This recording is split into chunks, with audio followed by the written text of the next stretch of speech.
I was walking down the street of Toronto the other day, and I noticed a sign in the storefront window which read, we are the landscape of all we have seen.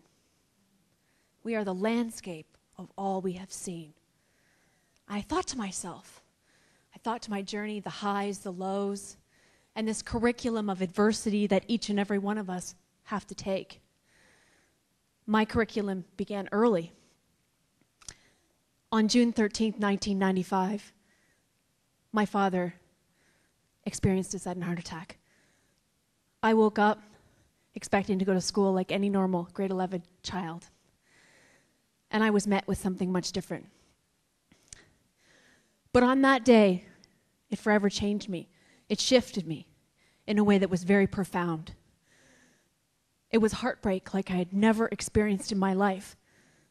But I had to dig deep.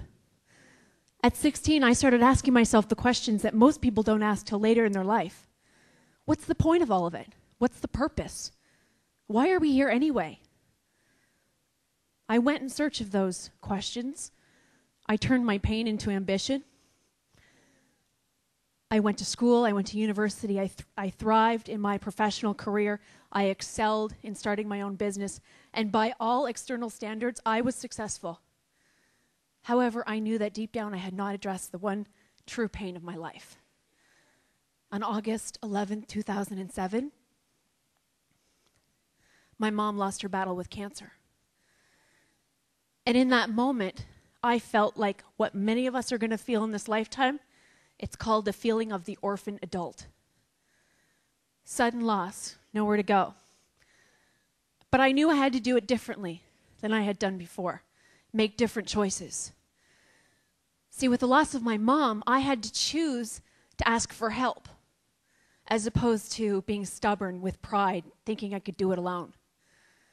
I had to choose to stop, slow down. See, I was in a habitual pattern of working harder, faster, thinking I could outrun my pain.